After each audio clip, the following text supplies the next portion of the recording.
자, 이름 보세요. 내가 그의 이름을 불러주기 전에는 내가 누구야? 화자야. 그는 뭐야? 시적 대상이야. 자, 내가 그에게 이름을 불러주기 전 동그라미 치세요. 그는 다만 하나의 몸짓에 지나지 않았다. 몸짓에 뭐 치세요? 무의미한 존재. 의미 없는 존재. 어디였어? 다시 외우고 시험 보세요. 서은. 다시 외워야 되는 거야? 아니면 다 썼어?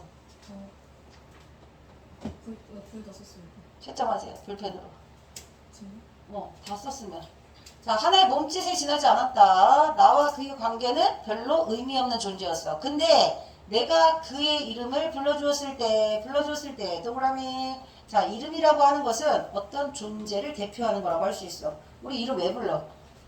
아는 사람끼리, 관계 있는 사람들끼리 이름 부르잖아요. 그쵸? 야야. 그 사람의 존재가 나에게 의미가 있고 관계가 있을 때 이름을 부르는 거야. 그죠? 그럼 내가 이름을 부르는 순간 그는 나에게 와서 의미 있는 존재가 되는 거야. 자, 대상에게 의미를 부여하기 위해서 뭘 해야 되는 거예요? 이름을 불러줘야 되는 겁니다. 이름을 부르는 행위라는 것은 의미를 부여하는 행위다. 의미 부여. 우리는 그의 이름을 불러주는 순간 그는 나에게로 와서 꽃이 되었다. 꽃 동그라미 치시고. 자, 꽃의 원관여 상징적 의미. 꽃의 상징적 의미는 뭘까요? 밀접한 관계? 그가 하나의 몸짓이었는데 나에게 꽃이 되었다는 것? 무의미에서 유의미가 됐다. 의미 있는 존재가 되었다는 뜻이에요. 필기에서 선생님이 저기 적어줬죠? 1번. 자, 2번입니다. 이름을 부르기 전에는 무의미한 존재였어. 근데 내가 의미를 부여하기 위해서 뭐 했어요? 의미 부여에 뭐가 들어가야 돼? 이름을 부르는 거야. 이름을 부르는 행위를 통해서 몸짓에 지나지 않았던 그가 뭐가 되었던 거예요? 꽃이 되었고, 그리고 꽃과 같은 의미로 쓰인 게 밑에 있습니다. 있다. 자, 꽃과 같은 의미로 쓰인 거 무엇? 그리고 하나 빠졌어. 눈짓. 꽃, 무엇? 눈짓. 다 동그라미 치시면 같은 의미, 동일한 의미. 이름을 불렀을 때 그는 나에게로 와서 꽃이 되었다. 꽃 1번. 내가 그의 이름을 불러준 것처럼 나의 이 빛깔과 향기에 맞는 이름. 자, 나의 빛깔과 향기에 맞는이 꾸며주는 걸 찾으시면 돼요. 그럼 나의 빛깔과 향기에 알맞는 이름이란 뜻이겠지. 그래서 선생님이 필기에다가 빛깔과 향기에 맞는 이름이라고 써준 거야. 알았어? 뭐를 꾸며주는지에 따라서 해석이 된다고 보면 돼. 그러면 빛깔과 향기라고 하는 것은 이름을 꾸며주는 거니까 똑같은 이름이 아니야. 사람마다 다 똑같지 않아. 그 사람마다 향기가 있고 그 사람마다 빛깔이 있죠. 꽃이 다 똑같나? 꽃마다 향기가 다르고 빛깔이 다르잖아. 그러니까 꽃이라고 하는 것이 어떤 존재를 나타낸다고 했잖아. 근데 그 존재마다 가지고 있는 각각의 본질적인 특징을 뭐라고 표현한 거야? 빛깔과 향기라고 표현을 한 거예요. 이해됐죠? 원관념이 드러나지 않았지만 해석할 수 있어야 된다. 상징. 김춘수 씨는 상징을 대표하는 작가입니다. 그래서 무조건 상징의 개념을 알고 있어야 돼. 자, 1번 상징의 빈칸에 들어갈 말이 뭘까요? 추상적 원관념입니다. 필기 빈칸. 추상적인 원관념이 드러나지 않고요. X는 드러나지 않는다는 뜻이야. 구체적인 보조관념만 드러난다. 빈칸 안 채우냐? 추상적인 원관념, 추상적은 관념 속에서만 존재한다는 뜻입니다. 그래서 지금 얘기한 의미 있는 존재, 그 다음에 존재의 본질, 이런 거 시에 나와 안 나와?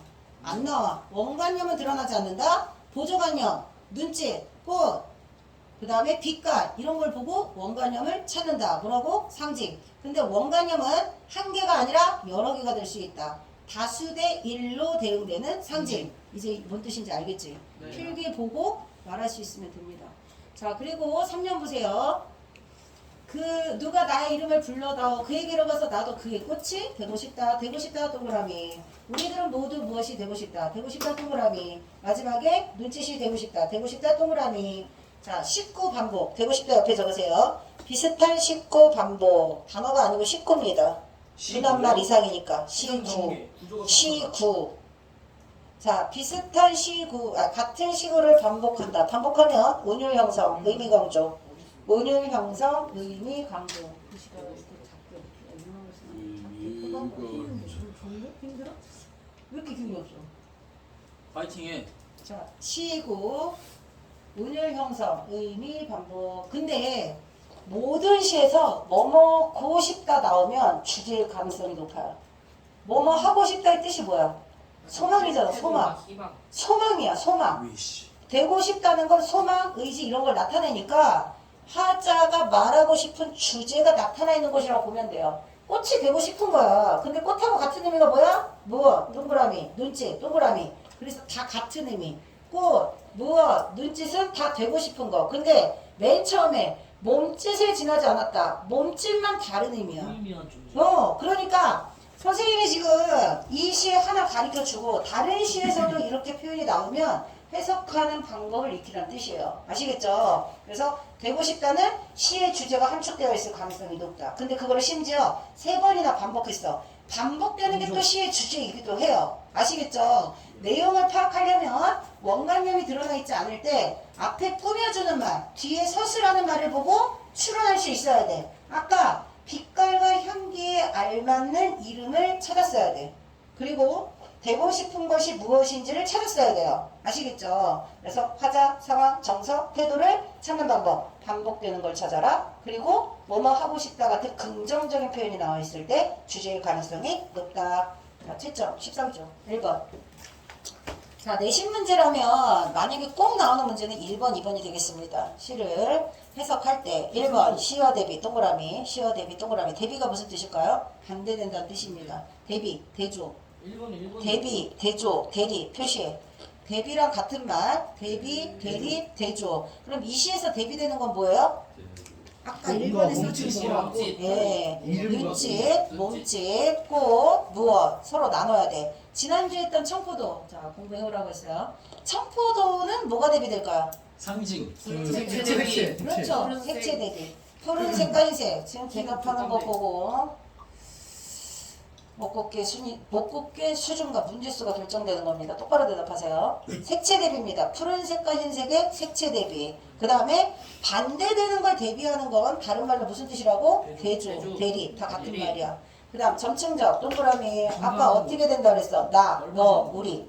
나, 너, 우리, 국가. 이러면 커지는 거겠죠? 점층 동그라미. 되고 싶다 소망 동그라미. 알아두면 다음에도 써먹는다고 했어요. 자연물을 활용한 관념적 내용은 자연물을 뭘까요? 꽃. 꽃입니다. 꽃. 여기서 말하는 관념이 뭘까요? 꽃이라고 얘기했으니까 의미 있는 존재. 우리는 다 의미 있는 존재가 되고 싶습니다.